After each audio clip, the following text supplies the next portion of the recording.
ভাই ফোঁটা ছিল, ভাতৃদ্বিতীয়া। আর সত্যিকারে পড়ে গেল আগামীকাল, জোরে বলুন, ভাতৃদ্বিতীয়া।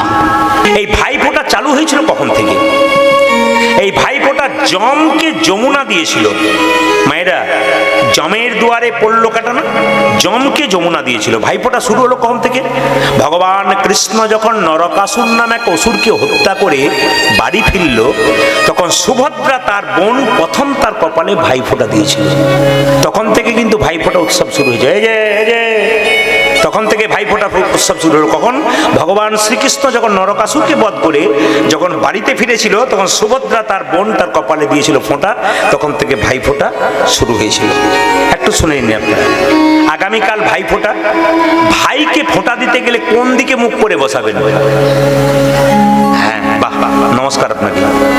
আগেকার মানুষ উত্তর দিতে পেরেছে। পূর্ব দিকে বসে দেখুন, মিলছে কত সুন্দর। পূর্ব দিকে মুখ করে ভাইকে বসাতে হয়।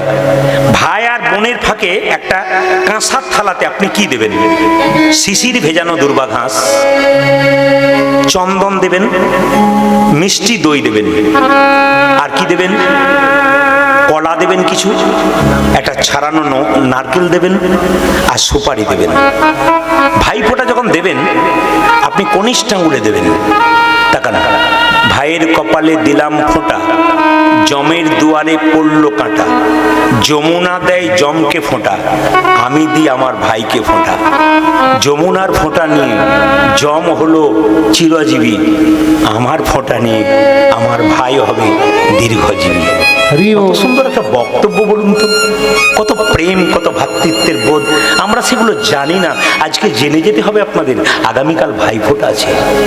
তাকান মায়েরা, ভাইফোঁটা যখন দেওয়া হয়ে গেল, থালাটা কিন্তু তিনবার মাটি থেকে কপাল পর্যন্ত তিনবার ঠেকাতে হয়, নামাতে হয়, প্রদীপ দিতে হয়, শঙ্খধ্বনি উলুধ্বনি দিতে হয়, কিছু মিষ্টান্ন দিতে হয়, এটা কাজ। তবে যখনই ভাইকে আপনি ফোঁটাটা দেবেন, তখন ছাড়ানো নারকেলটা আর সুপারিটা ভাইয়ের হাতে দেবেন, ভাই বা দাদার হাতে।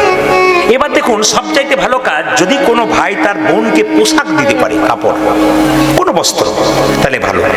আর যদি বোন নিজের হাতে তার ভাইকে বা দাদাকে কালকে দিনে খাওয়াতে পারে, নিজের হাতে একটাও রান্না করে, ওটা খুব কিন্তু আশীর্বাদের জিনিস। তাহলে বলবেন, ছোট বাচ্চা, সে বোন, সে রাঁধবে কি করে? সে যেটুকু গিফট দেবে সেটাই দেওয়ার সার্থকতা। শুধু একটা কথা আপনাদের বলে যাই, প্রত্যেকটা সময় আমাদের পড়তে হয়, গাড়িতে যাই, রাস্তায় যাই, কিছু শিক্ষামূলক কথা দেখতে দেখতে যেতে হয়। আমার সারাটা জীবন কেটে গেল, আমি পড়াশোনা করতে করতে আমার জীবন কেটে গেল। আপনারা আশীর্বাদ করুন যেন পড়াশোনা করতে করতে আমার জীবন কেটে যায়। এক জায়গায় দেখছিলাম যে সুন্দর লেখা রয়েছে যে ভাই বোনকে ফোঁটা দিচ্ছে আর বোন ভাইকে ফোঁটা দিচ্ছে। চাওয়াটা কেমন দেখুন। বোনকে বলছে, ভাই কিছু বলছিস? হ্যাঁ, তুই তো আমাকে বস্ত্র দিলি, এটা বাইরে, আমাকে কথা দে। ভাই ফোঁটার দিনে আমার মাথায় হাত দিয়ে, কি তুই আমার মা বাবার থেকে কোনোদিন আলাদা হয়ে যাবি না? চাওয়াটা দেখুন, তুই আমার মা বাবার চাইতে মা বাবার থেকে কোনোদিন আলাদা হবি না, বিয়ের পর কথা দে আমার মাথায় হাত দিয়ে। বললো, বোন আমি কথা দিলাম তোর মাথায় হাত দিয়ে, আমি আমার মা বাবা থেকে কোনোদিন আলাদা হব না। তবে তুই যেমন আমার কাছে চাইলি আমি আমার মা বাবার কাছ থেকে জীবনে আলাদা হব না, আমি তোর কাছে একটা জিনিস চাইবো, তুই যার বাড়িতে বউ হয়ে যাবি, এখানে তুই মা বাবাকে যেমন ভালোবাসা দিয়েছিলি, তোর শাশুড় শ্বশুরকে সেরকম ভালোবাসা দিতে পারবি, সেটাই আমি চাইব। বোন তখন বলে উঠলো, যেমন ভাই সেরকম বোন হবে না? আমিও কথা দিলাম, যা, আমি যার বাড়িতে যাব তার বাড়িতে আমার শ্বশুর শাশুড়ির কাছ থেকে তার ছেলেকে আলাদা করে দেবো না, আমার মা বাবার মতো ভালোবাসবো। আমি কথা দিচ্ছি, আগামীকাল ভাতৃদ্বিতীয়ার দিনে কোনো ভাই আর বোন এই কথা যদি দুজনকে বলতে পারে, আমি 100% কথা দিলাম, আগামী দিনে ভারতবর্ষের যত বৃদ্ধাশ্রম আছে সব বৃদ্ধাশ্রমের দরজায় তালা লেগে যাবে। 100% কথা দিয়ে দিলাম আপনাদের, তালা লেগে যাবে। আপনাদের বলে দিয়ে দিলাম, এই চাওয়াগুলো চাইতে হবে। শুধু ভ্রাতৃত্ব বোধ নয়, শুধু ভাইফোঁটা নয়, ভাতৃদ্বিতীয়া নয়, এগুলো আপনাদের মাথায় রাখতে হবে। আচ্ছা মায়েরা, কিছু মনে করবেন না, ভাইফোঁটা উৎসবটা হচ্ছে ভাই আর বোনের একটা প্রেম এবং মধুর সম্পর্কের উৎসব। শুনবেন, যারা জানেন না তাদের জানাতে চাই আমি। আপনারা কীর্তন শুনতে এসছেন, কালকে কত বোন তার ভাইকে ফোঁটা দেবে, দাদাকে ফোঁটা দেবে, একটু জেনে নিতে হবে। এই রীতি প্রচার করুন, আপনাদের কাজ আছে। কি ভাই ফোঁটা হচ্ছে ভাই এবং বোনের মধ্যে একটা প্রেমের সম্পর্ক, ভ্রাতৃত্বের সম্পর্ক, ভাই বোনের সম্পর্ক, মধুর সম্পর্ক, এটাকে ঠিক রাখার জন্য ভাই ফোঁটা করা হয়েছে। আসুন, অনেক মেয়েরা কান্নাকাটি করে আমার ভাই নাই, অনেক ভাইয়েরা আবার কান্নাকাটি করে আমার দিদি নাই। পাড়ার যারা বোন আছে, তারা পাড়ার ছেলে যদি কান্নাকাটি করে আমার দিদি নাই, বোন হয়ে তার কপালে একটা ফোঁটা দেবে আস্তে। আর যারা যে মেয়েরা কান্নাকাটি করে আমার ভাই নাই, পাড়ার কোনো ছেলে গিয়ে বলবে তুই আমাকে ফোঁটাটা দিয়ে দে। এটা করবেন, ভ্রাতৃত্বের সম্পর্ক থাকবে। আমি এক বছর ভাই ফোঁটার দিনে গান করছিলাম উত্তর দিনাজপুরে। তো বিএসএফ জওয়ান যারা ডিফেন্সে চাকরি করে, যারা তারা তো বাড়ি ত্যাগ করে শুধুমাত্র দেশের জন্য কর্ম করছে, লাইন দিয়ে দাঁড়িয়ে আছে, কম বয়সের মেয়েরা সব ফোঁটা দিয়ে যাচ্ছে। এতে শিক্ষা হলো কি, যে তোমরা বাইরে আছো, দেশের জন্য কাজ করছো, কিন্তু তোমাদের ঘরের বোনরা ফোঁটা দিতে পারছে না, আমরা তোমাদের বোন, আমরা ফোঁটা দিয়ে দিলাম। খুব সুন্দর সুন্দর শিক্ষামূলক কথা আপনার কীর্তনে। আচ্ছা, রাজা দশরথের কটা স্ত্রী ছিল জোরে বলুন? কটা জোরে বলুন? আমি খুব খুশি যে আপনারা বলতে পারছেন, কিন্তু আমি যদি বলি তাহলে আপনারা চমকে যাবেন। রাজা দশরথের কটা স্ত্রী ছিল শুনলে চমকে যাবেন। 750টা স্ত্রী ছিল। মায়েরা, আপনার 3 জন প্রধান মানে স্ত্রীর নাম জানেন, কিন্তু রাজা দশরথের 750টা স্ত্রী ছিল। 3 জন প্রধান, কৈকেয়ী, কৌশল্যা আর সুমিত্রা, এরা 3 জন প্রধান। সব কিন্তু রাজার মেয়ে। সবাই লক্ষ্য করবেন, এক সময় কিন্তু রাজা দশরথ দুবার যুদ্ধ করতে গিয়ে, একবার যুদ্ধ করতে গেছিল সম্বাসুরের সঙ্গে। সম্বাসুরের সঙ্গে যখন যুদ্ধ করলো, তখন সম্বাসুর রাজা দশরথকে এমন তীরবিদ্ধ করলো যে গোটা শরীর বিষাক্ত হয়ে গেল। তো রানীদেরকে ডেকে রাজা দশরথ বলল, আমার শরীরটা 5 মিনিট পর ওষুধ দিয়ে দিতে হবে, কে পারবে? সবাই আস্তে আস্তে সরে গেল, কিন্তু কৈকেয়ী কিন্তু দাঁড়িয়ে রইল, আমি সেবা করব। আপনারা সবাই জানেন যে কৈকেয়ী খুব বাজে মানুষ, কিন্তু কৈকেয়ী বাজে মানুষ নয়। স্বামী সেবাতে কৈকেয়ী কিন্তু 1 নম্বর, ওর ওপরে কিন্তু কেউ নাই। কৈকেয়ী কিন্তু স্বামী সেবা 1 নম্বর। 5 মিনিট পর ওষুধ দিয়ে দশরথকে ভালো করলো। দশরথ সেদিন বলল, কৈকেয়ী তুমি সময় মতো একটা বর চেয়ে নিও, আমি তোমাকে বর দিয়ে দেবো, 2টো বর চেয়ে নিও, দিয়ে দেবো। কৈকেয়ী তখন বলছে, আমি তো বর পাওয়ার জন্য, আশীর্বাদ পাওয়ার জন্য তো সেবা করিনি। আপনারা মায়েরা যারা আছেন, বাচ্চাকে যখন স্নান করান, খাওয়ান, বাচ্চার কাছে কিছু পাবেন বলে খাওয়ান কি? স্বার্থ ছাড়া ভালোবাসেন। ঠিক সেরকম দশরথ রাজাকে কৈকেয়ী সেবা করেছিল, কোনো স্বার্থ ছিল না। আরে বাবা, এক সময় চেয়ে নেবো যদি দরকার হয়, আমার কোনো দরকার নেই।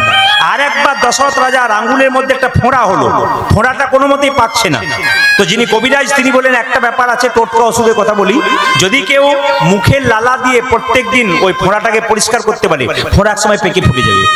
কেউ কিন্তু করেনি, কিন্তু রাজা দশরথের স্ত্রী কৈকেয়ী কিন্তু করেছিল। দুবার বাঁচিয়েছিল। মায়েরা সবাই শুনুন, লক্ষিন্দরকে বেহুলা একবার বাঁচিয়েছিল, নল দময়ন্তী নলকে একবার বাঁচিয়েছিল, কিন্তু রাজা দশরথকে কৈকেয়ী 2বার বাঁচিয়েছিল। তুমি কোন একটা বর চেয়ে নাও, 2টো বর চেয়ে নাও, তোমাকে আমি দেবো, আমি তো বলছি। কিন্তু কৈকেয়ী বর চাইনি, বলেছি সময় মতো চেয়ে নেবো, যদি আমার দরকার হয়, তোমার কোনো চিন্তা, কোনো দরকার নেই। এক সময় কি হলো মায়েরা, রাজা দশরথ একদিন দেখতে পেল আমার এখানকার চুলগুলো পেকে গেছে, আর আমার রাজমুকুটটা হেলে গেছে। বাবারা যখন বয়স হয়ে যায়, আপনারা যখন আর পারেন না, তখন কি বলেন, ওরে সংসারের দায়িত্ব আমি আর নিতে পারবো না, আমার বয়স হয়ে গেল, এবার তোরা ছেলে বড় হয়েছিস, তোরা কেউ নেই, আমার বড় ছেলেকে দায়িত্ব দিয়ে দিলাম। বাবারা যেমন দায়িত্ব দিয়ে একটু শান্তি পান, রাজা দশরথ বললো, আমি আর রাজা হব না, কাল সকালে রামচন্দ্রকে রাজা করে দেবো। কিন্তু মায়েরা, রামচন্দ্রকে রাজা হবে, রামচন্দ্র রাজা হবে বলে সবাই ফুলের মালা গাচ্ছে, কৈকেয়ী ফুলের মালা গাচ্ছে। কিন্তু কৈকেয়ী যখন ফুলের মালা গাচ্ছে রামের গলায় পরাবে বলে, সঙ্গে সঙ্গে তার কানে একজন বিষ মন্ত্র দিচ্ছে, তার নাম কি? কুজি মন্থরা। কৈকেয়ী, এ কার জন্য মালা গাচ্ছিস? বলে, রামের জন্য মালা গাচ্ছি। রাম রাজা হবে। রাম রাজা হবে, তুই তো রামের সৎ মা, আসল মা তো কৌশল্যা, তুই তো কোনোদিন আসল মা হতে পারবি না। শুধু তাই, কেমন কানে বিস্মন্ত দিচ্ছে দেখুন। শুধু তাই নয়, কৌশল্যা হবে রাজমাতা, তুই তো ভিখারিনী হবি। ওই যে রাজা দশরথকে সেবা করেছিলি, তার জন্য 2টো বর তোর পাওনা ছিল। এক কাজ কর, 2টো বরের মধ্যে একটা বরে চাইবি রামচন্দ্রের 14 বছরের বনবাস, আর এক বরে পুত্র ভরতের সিংহাসন। এই দিকে তাকাবেন, পুত্র ভরতের সিংহাসন লাভ। যেই না বলেছে পুত্র ভরতের সিংহাসন লাভ চাইবি, সঙ্গে সঙ্গে কই বললো তাহলে আমি কি করব?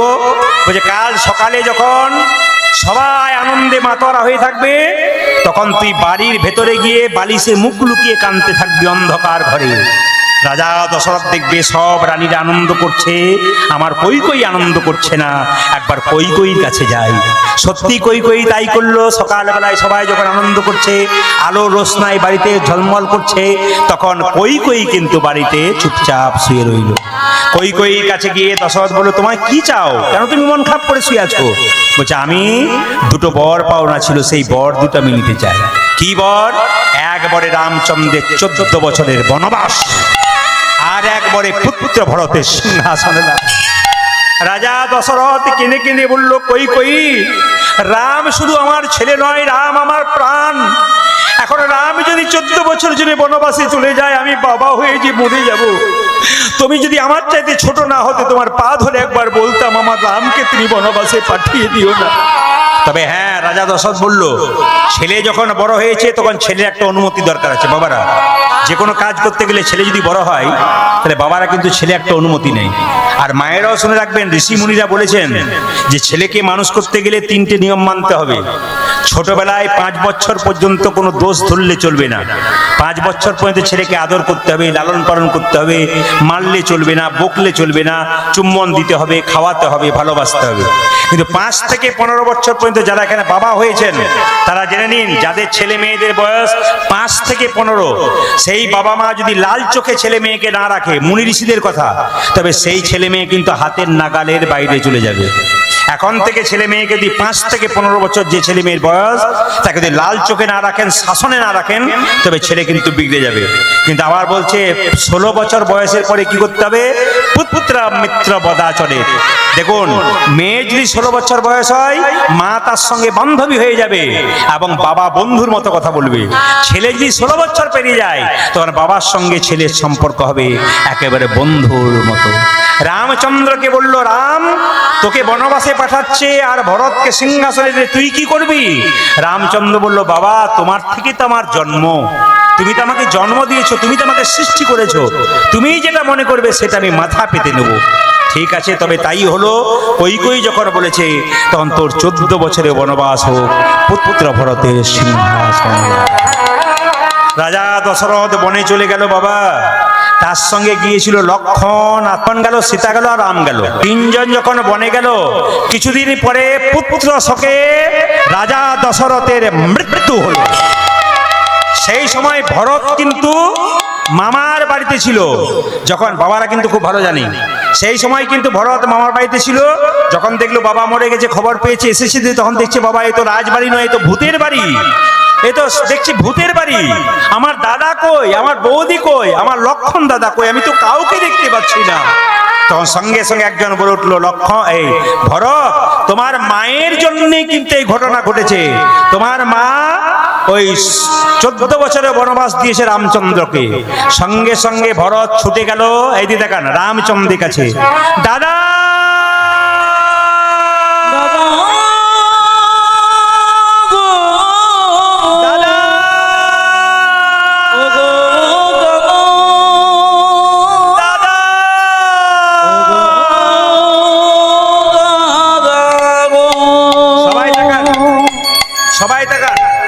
রামচন্দ্রের চরণে গিয়ে আছাড় খেয়ে পড়ল ভরত।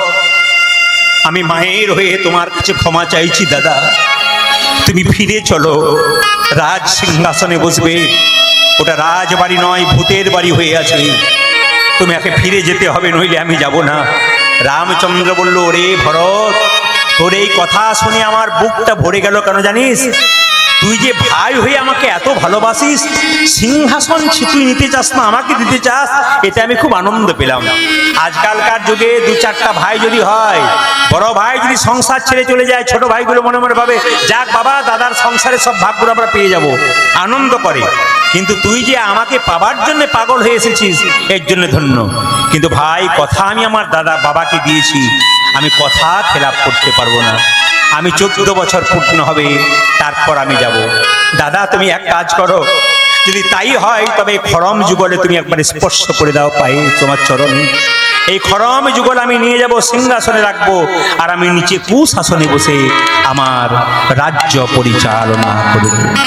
চলে গেল রাজা চলে গেল পুত্র ভরত, মানে ভরত ভাই ভরত গিয়ে সিংহাসনের উপরে রাজা রামচন্দ্রের খরম যুগল রাখলেন আর নিজে বসে বসে রাজকার্য করলেন। 14 বছর পর যখন রামচন্দ্র ফিরে এলো, আচ্ছা একটা প্রশ্ন আপনাদের কাছে, কই কেন 14 বছরের জন্য বনবাস চাইলো? 10 বছরে চাইতে পাইতো, 5 বছরে চাইতে পারতো, 14 বছর, সবাই শুনবেন, 14 বছর কেন চাইলো? দেখবেন বাড়ি থেকে কেউ যদি বেরিয়ে চলে যায়, 12 বছর যদি না ফেরে, শাস্ত্র অনুযায়ী বাড়ির লোকটা শ্রাদ্ধ কাজ করতে পারে।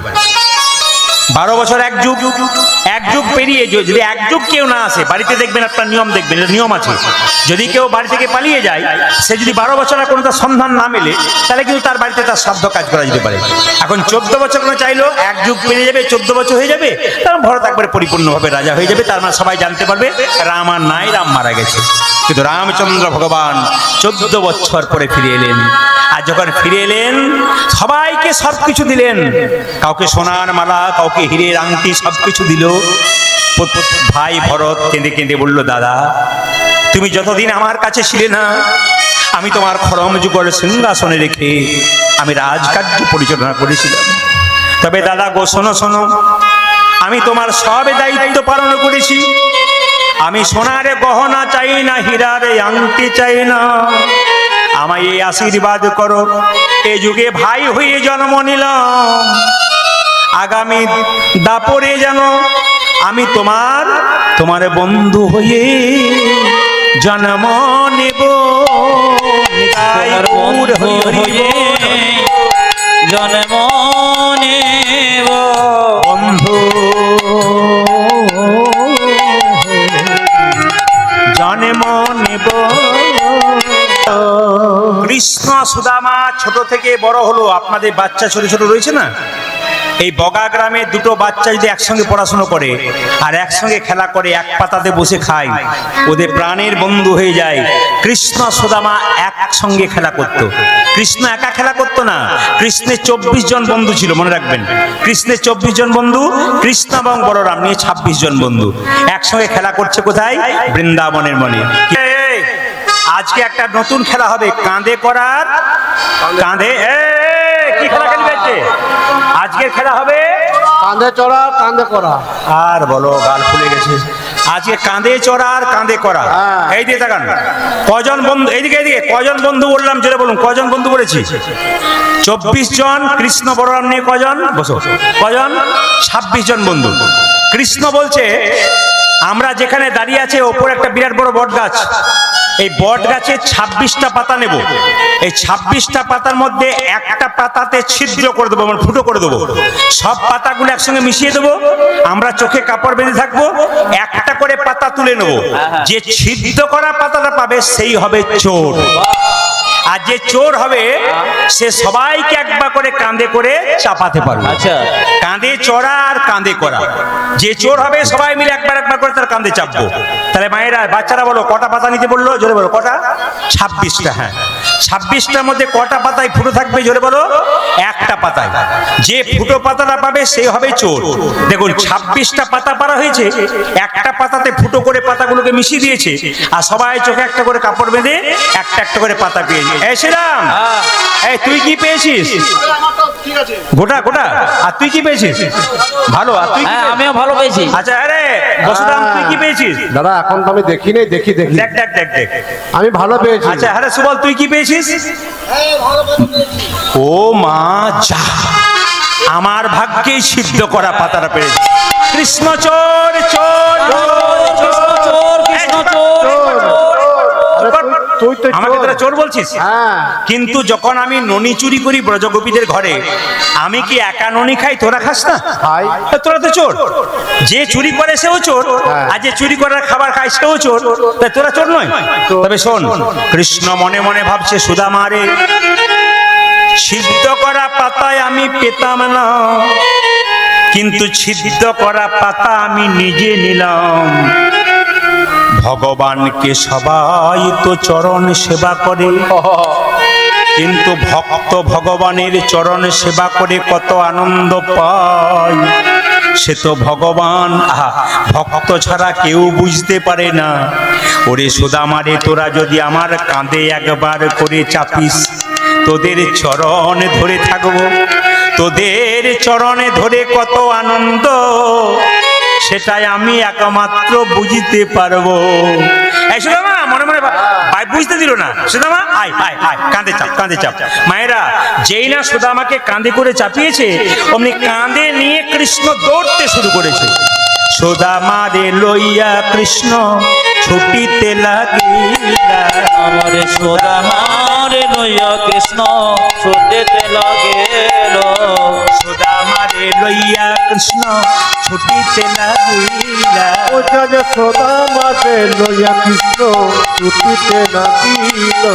পপয়াম্ব বৃক্ষতলে আসিয়া দাঁড়াল, আজ পঙ্কয়াতনের মতনে আসিয়া দাঁড়ালো। পপয়াম্ব বৃক্ষতলে আসিয়া দাঁড়াল। ওই একটা পপয়াম্ব বৃক্ষ তলে আসিয়া দাঁড়ালো। বলি দাঁড়া ভাই, দাঁড়া ভাই, দর ভয়ে দর ভয়, দাঁড়া ভাই, দাঁড়া ভাই, দাদা ভাই, দাদা ভাই, আমন করে ছুটিস না ভাই, দাঁড়া ভাই, দাঁড়া ও তুই এমন করে ছুটেছ না ভাই, দর ভয়ে দর ভয়। আমন করে ছুটিস না ভাই, দাঁড়া ভাই, দাঁড়া ভাই। ও তুই এমন করে ছোটে না ভাই, দাদা ভাই, দাদা ভাই। আচ্ছা আচ্ছা আচ্ছা মায়েরা, কৃষ্ণ সুদামাকে কাঁধে করে নিয়ে ছুটছে, একটা আম গাছের নিচে দাঁড়ালো। পাকা পাকা পাকা আম পেকেছে। ওই আম গাছের নিচে যে না দাঁড়িয়ে আছে, দাঁড়ান, আপনাদের কাছে নিবেদন রইল, এখন খিচুড়ি প্রসাদ দেবেন না ভাইরা। বাড়ির যারা আছেন, হরে কৃষ্ণ, এই যে এখন খিচুড়ি প্রসাদ দেবেন না। ও ভাই, এখন দেবেন না, কীর্তনের সেবাটা করতে দিন, তারপর শেষ দেবেন। আপনি এখন নেবেন না, কীর্তনের শেষে নেবেন। যদি বলেন এখন নেবেন, তার 1.5 ঘন্টার মধ্যে শেষ করে দেবো, আপনার খেয়ে দিয়ে যাবেন, কোনো অসুবিধা নেই। হরে কৃষ্ণ, জয় বল। রাধা রানী কি? আরে বাবা, বাচ্চা ছেলে যদি পড়তে বসে, তো মা যদি 7টার মধ্যে বাচ্চাকে খাইয়ে দেয়, পেট যদি ভরে যায়, বাচ্চা পড়বে না বিছানা খুঁজবে? জয় বলুন, হ্যাঁ না না, কোনটা খুঁজবে? তাই আপনাদের কাছে নিবে, যারা প্রকৃত ভক্ত মানুষ তারা এখন প্রসাদ দেবে না। কেন? আগে নাম তারপর প্রসাদ, আগে নাম তারপর প্রসাদ। আপনার বাচ্চাকে যেমন আগে আপনি খেতে দেবেন না, কেন? যখন পড়বে, বল পড়ার পর তারপর তো খেতে দেবো। তাহলে আগে পড়বেন, মানে আগে শুনবেন, তারপর। একবার জোরে বলুন, রাধা রানী কি? যে প্রসাদ দিচ্ছে তার নামে বলুন, রাধা রানী কি? উনি তো কীর্তন শুনছেন না, উনি প্রসাদ দিচ্ছেন। রাধা রানী কি? শ্যাম সুন্দর কি? মদন মোহন কি? যে প্রসাদ খাচ্ছে তার কি? সবার জয় হয়ে গেল, বেশ ভালো হলো। আচ্ছা মায়েরা, যে গাছের নিচে সুদামা কৃষ্ণকে দাঁড়িয়ে আছে, সেই গাছটার নাম কি? বলে বলুন, জাম গাছ না আম গাছ? যেটা বলুন। হ্যাঁ মায়েরা বলবেন, কি গাছ? জাম গাছ না আম গাছ? আম গাছ। আচ্ছা, কাঁচা কাঁচা আম না পাকা পাকা আম? পাকা পাকা আম। কৃষ্ণ সুদামাকে বলছে, এ সুদামা, দেখ গাছে কত আম পেকেছে। কৃষ্ণকে সুদামা বলছে, দাঁড়া দাঁড়া, আমি আমটা তুলে নি তোকে দেব। কিন্তু সুদামা আমটাকে তুলে কৃষ্ণকে না দিয়ে নিজেই খেতে শুরু করেছে। কৃষ্ণ বললো, হ্যাঁ রে সুদামা, তুই যে কথা রেখে কথা রাখলি না, তুই বললি আমটা পেরে আমাকে দিবি, তুই নিজে আগে খেলি। সুদামা বলছে, কানাই রে, এ আম তোকে আগে দিতে পারতাম, কিন্তু দিলাম না। কেন জানিস?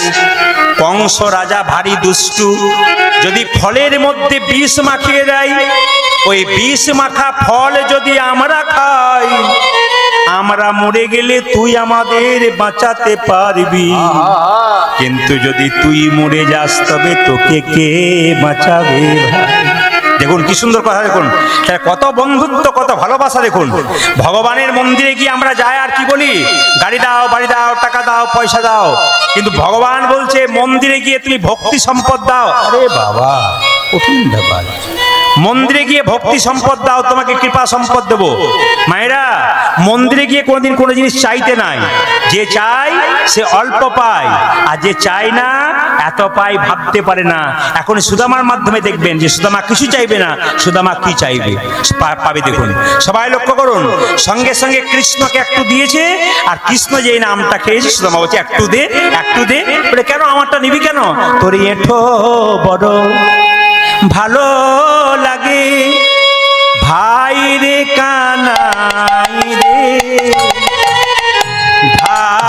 রে কানা।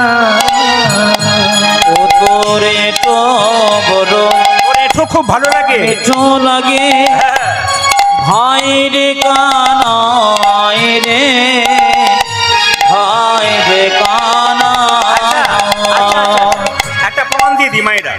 বাড়িতে খিচুড়ি তৈরি করেন না, আস্তে, বাড়িতে খিচুড়ি তৈরি করেন, ওই খিচুড়ি যদি খুব সুন্দর হয় তাও অত ভালো হবে না, কিন্তু মন্দিরে যখন প্রসাদ পাবেন ওই খিচুড়িতে যদি প্রচুর হলুদও হয় তখন দেখবেন পেট ভরে খেয়ে নেবে। এই যে আপনাদেরকে কি বলছি, আপনাদেরকে কি বল, এই যে ও মাসি,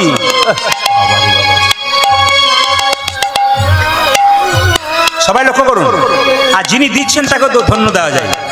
বারবার বললাম হরিনাম শুনতে দেবেন না যদি, তাহলে আপনার দিতে থাকুন, কোনো অসুবিধা নেই। সবাই লক্ষ্য করুন, এনারা কত ভক্ত মানুষ শুনছে, কত বাইরে কত ছেলেমেয়েরা শুনছে, আর ডিস্টার্ব দিতে আরম্ভ করেছে। বাড়ির কর্তাকে বলবো এখন প্রসাদ দিতে, কত মন দিয়ে কীর্তন শুনছে, ডিস্টার্ব হচ্ছে এদের, বারবার বারণ করছে এরা দেবার জন্য, বলে শেষে প্রসাদ নেবে। ওই যে তুই যদি তেঁতো আম খাস, টক আম খাস, তবু তোর মুখে কি চিনি দেওয়া আছে? তোর এঁঠো বড় ভালো লাগে ভাই রে কানাই রে, ভাই রে কানা। ও তোর এঠো বড় ওরে তোর এঁঠো মিঠো খুব ভালো লাগে। লাগে ভাই রে কানা।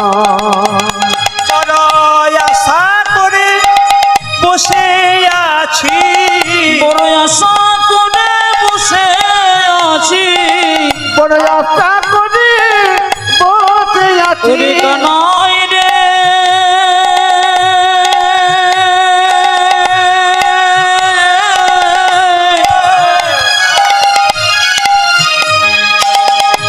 ভাই কানা।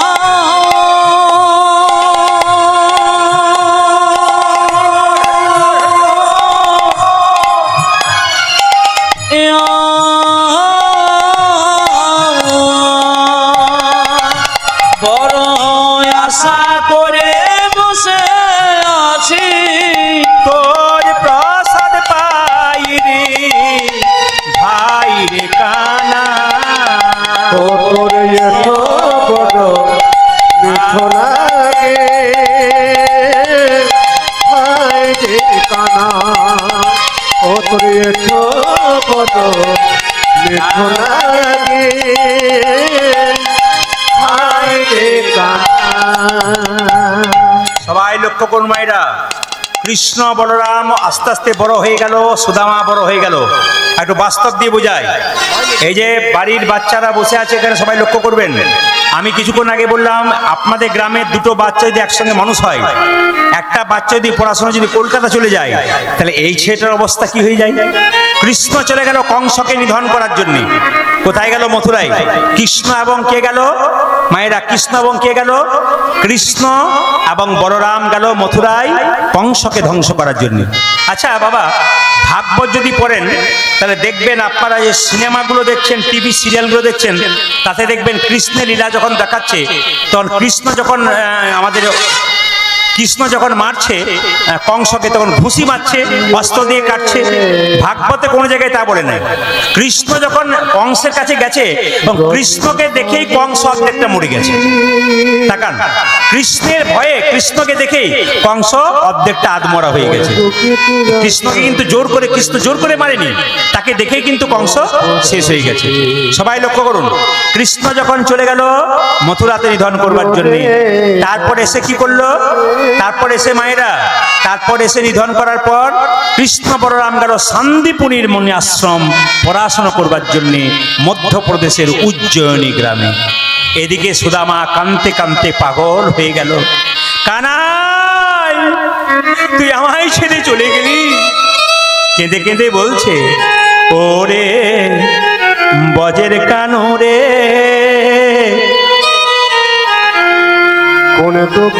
কোন দুঃখে তুই রাজা হলি মথুরাপুরে। ওরে ব্রজে কানুরে, আরে হাত দেবেন না কেউ, কোন দুঃখে তুই রাজা হলে হচ্ছে না, হচ্ছে না। মথুরাপুরে। ইয়ো রে বজের প্রাণ রে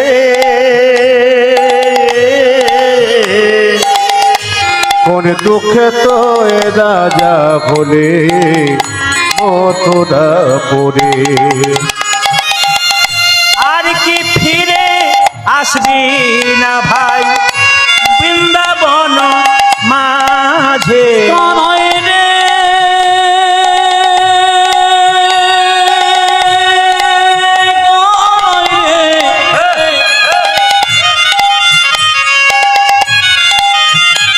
কানাই রে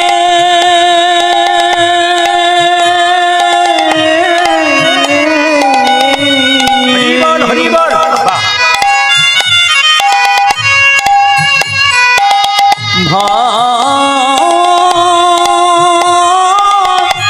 ভাই কানাই রে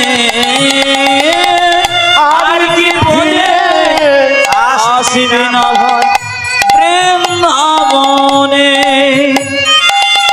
কোন দুঃখে তুই রাজা হলি মথুরাপুরে ইয়ো রে বজের প্রাণ রে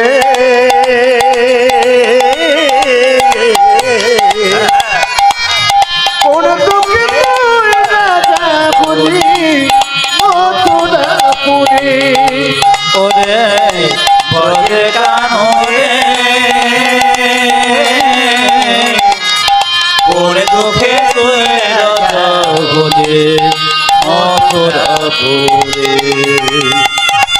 নন্দরানী লয়ে নবনী ফিরছে দারে ও দারে নন্দরানে লয়ে নবনী ফিরছে দারে দারে ও রাজে নন্দরানী লয়ে নবনী ফিরছে দাঁড়ি দাঁড়ে ও যে নন্দ পিতা গেলেছে চিতা প্রাণীতে জীবায় তো ও নন্দ পিতা গেলেছে চিতা প্রাণেতে জীবারে পরে কোন দুঃখে তুই রাজা হলি মথুরাপুরে ইয়ো রে বজের প্রাণ রে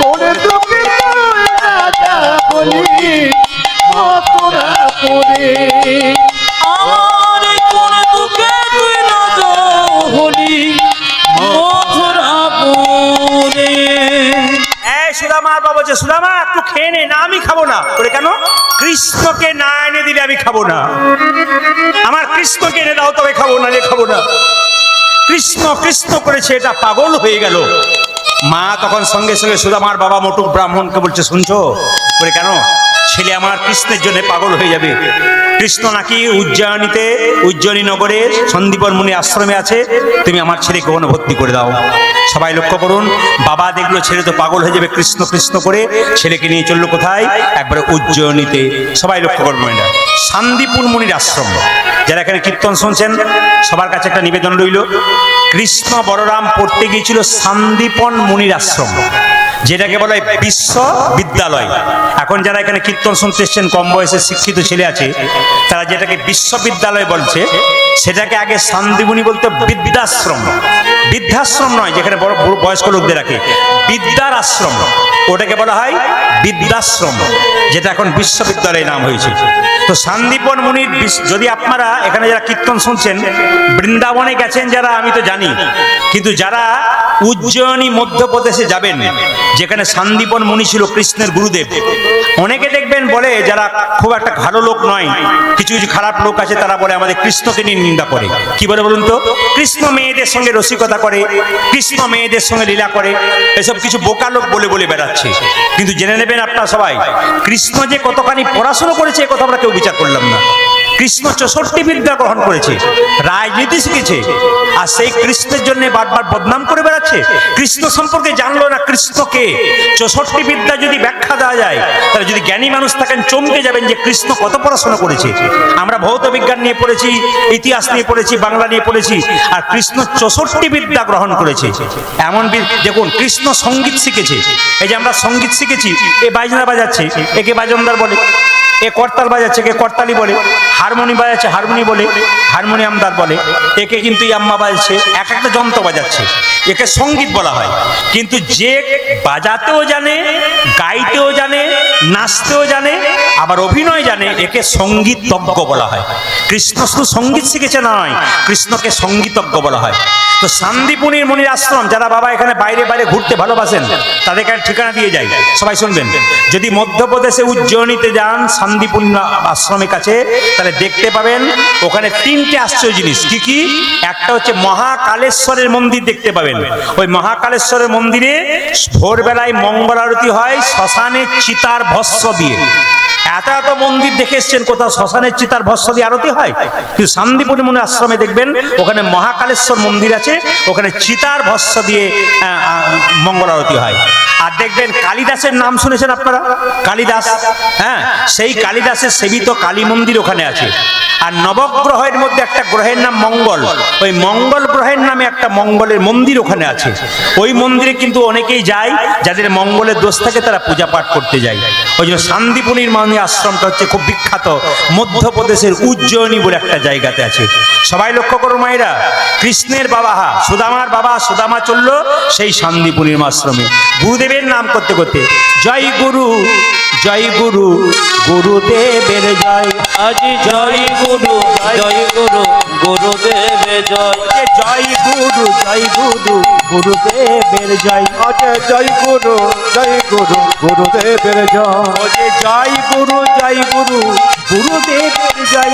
আজ জয় গুরু, জয় গুরু, গুরুদেবে জয়। জয় গুরু, জয় গুরু, গুরুদেবের জয়। জয় গুরু, জয় গুরু, গুরুদেবের জয়। গুরু পিতা, গুরু মাতা, গুরু দয়াময়। আজি গুরু পিতা, গুরু মাতা, গুরু দয়াময়। যে গুরু পিতা, গুরু মাতা, গুরু দয়াময়। যে গুরু পিতা, গুরু মাতা, গুরু দয়াময়। ও যে আধার থেকে আলোর গুরু, তুমি সর্বময়। আরে আধার থেকে আলো গুরু, গুরু সর্বময়। ও যে আধার থেকে আলোর গুরু, তুমি সর্বময়। পূজা দিয়া ভারত থেকে আলো গুরু, তুমি সর্বময়। গুরু জয়, গুরু জয়, গুরু জয়, গুরু জয়। গুরু জয়, গুরু জয়, গুরু জয়, গুরু জয়। গুরু জয়, গুরু জয়, গুরু জয়, গুরু জয়। শান্তিপন মুনি গুরুদেব কি জয়। গুরুদেব শান্তি, সবাই হাত তুলবেন কিন্তু। গুরুদেব শান্তিপন মুনি কি গুরুদেব শান্তিপন মুনি কি গুরুদেব শান্তিপন মুনি কি। আচ্ছা মায়েরা, আপনার কীর্তন শুনতে এসেছেন, বাবারা কারা কারা দীক্ষা নিয়েছেন হাত তুলুন তো। দীক্ষা, গুরুমন্ত্র কারা নিয়েছেন? গুরুমন্ত্র হাত তুলবেন, কারা কারা গুরুমন্ত্র নিয়েছেন? বেশ, যারা নিয়েছেন তারা হাত তুলেন, যারা নেননি তারা হাত তুললেন না।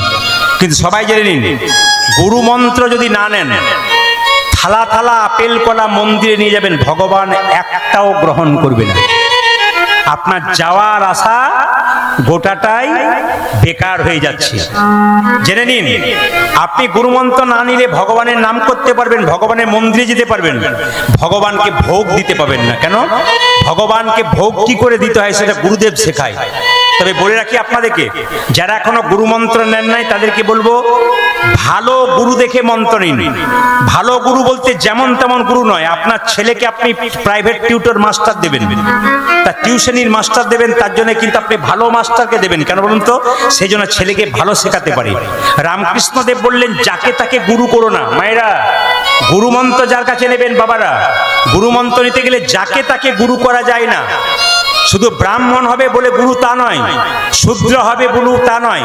চৈতন্য চৈতামিতে বলেছে, কিবা বিপ্র কিবা শূদ্র, নাসিক জ্ঞানে নয়, কৃষ্ণ তত্ত্ব বেত্তা যেই সেই গুরু হয়, যিনি কৃষ্ণের তত্ত্ব ভালো জানেন।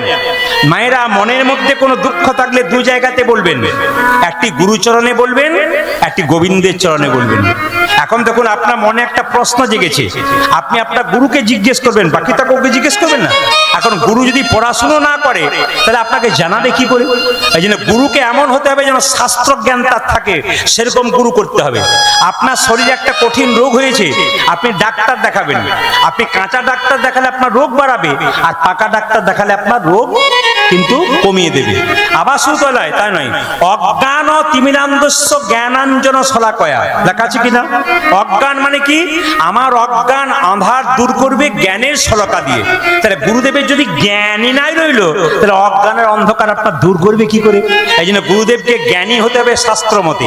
সবাই লক্ষ্য করুন, আমি যখন কীর্তন করতে আসছিলাম, এখানে পৌঁছলাম, একটা বাচ্চা বাঁশের খুঁটি ধরে বন বন বন বন করে ঘুরছে। তার মা ছুটে এসে তাকে মারতে যাচ্ছে, পড়ে যাবি পড়ে যাবি। ছেলে কিন্তু পড়ছে না, কেন বলুন তো?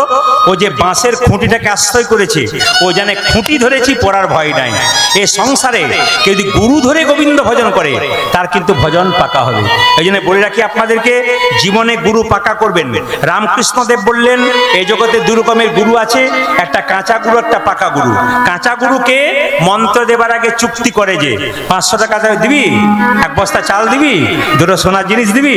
ওই যে গুরু মন্ত্র দিল, নিয়ে বাড়ি চলে গেল, আর আপনার বাড়ির দিকে মুখ করলো না। রামকৃষ্ণদেব বললো, এরা কাঁচা গুরু। পাকা গুরুকে মন্ত্র দেবার আগে চুক্তি করে না, যে যিনি কি বলবে, বাবা আমি মন্ত্র নেবো, কিছু দিতে হবে? যিনি পাকা গুরু তিনি বলবে, কিচ্ছু দিতে হবে না, তোর ভক্তিটুকু আমার চরণ তলে দে। যিনি ভক্তিটুকু চরণ তলে নিয়ে প্রতি বছর আপনার বাড়িতে এসে আপনাকে পরীক্ষা করে দেখবে, তিনি হচ্ছেন পাকা গুরু। এইদিকে এইদিকে, তিনি হচ্ছেন পাকা গুরু। জেনে নিন মায়েরা, গু মানে অন্ধকার, রু মানে আলো। যিনি অন্ধকার থেকে আলোর পথে নিয়ে যাবেন, তিনি হচ্ছেন গুরু। শান্তিপন মুনি যাই না, দরজায় ধাক্কা দিয়েছে, অমনি সঙ্গে সঙ্গে সুদামাকে দেখে বলল, কে তুই? আমি সুদামা ব্রাহ্মণ, ইনি আমার বাবা মটুক ব্রাহ্মণ। সঙ্গে সঙ্গে শান্তিপন মুনি বলল, কিছু মনে করিস না বাবা, আমি কিন্তু রাজাদের গুরু, আমি কিন্তু কোনো শূদ্রের গুরু নই, কোনো ব্রাহ্মণের গুরু নয়, কারণ নয়, আমি রাজ পরিবারের গুরু। শুধু রাজ পরিবারের ছেলেরা আমার কাছে পড়বে, বাকি কেউ পড়তে পারবে না। তুই অন্য কোথাও যেতে পারিস। এখন যেই না বলেছে অন্য কোথাও যেতে পারিস, বাইরে কিছু মনে করবেন না। শান্তিপন মুনির স্ত্রী ছিল, তিনি ছুটে এসে বললেন, তার নাম সুমুখী দেবী। তিনি ছুটে এসে বললেন যে, আচ্ছা কি হয়েছে গো, তুমি কাকে তাড়িয়ে দিচ্ছ? দেখছে ছোট্ট একটা ছেলে দাঁড়িয়ে আছে, চোখের জলে ভাসছে। আসলে শান্তিপন মুনির একটি মাত্র ছেলে ছিল, তার নাম মধুমঙ্গল। সে এক সময় জলে ডুবে মারা গেছে। আর সুদামা দেখতে ঠিক মধুমঙ্গলের মতো। যেই না শান্তিপন মুনির স্ত্রী সেই ছেলেটাকে দেখেছে, অমনি সঙ্গে সঙ্গে বলছে, হ্যাঁ গো, তুমি একে তাড়িয়ে দিচ্ছ, তুমি বুঝতে পারছো না, ঠিক যেন আমার মধুমঙ্গলের মতো দেখতে। মা পাগল হয়ে কাঁদছে, বলছে, আই তুই আমার মধু এলি নাকি, তুই আমার মধু এলি নাকি রে, মধু এলি নাকি রে, তুই আমার মধু এলি নাকি রে, আয় আয় আমার কোলে আই রে, মধু এলি নাকি রে। ওরে মা বলে আমার কোলে আয় রে, মধু এলি নাকি রে। আমায় মা বলে ডাক রে, মধু এলি নাকি রে। তুই আমার মা বলে ডাক রে, মধু এলি নাকি আরে রে। বাবারে, যেই না পেয়েছে সুদামাকে, অমনি কোলে জড়িয়ে ধরে বললো, বাবা আমার মধুমঙ্গলের মতো দেখতে। সবাই লক্ষ্য করুন, কিছুক্ষণ পরে কৃষ্ণ যখন জানতে পারলো আমার সুদামা বন্ধু এসছে, সুদামা একজন, কৃষ্ণ কৃষ্ণ সুদামা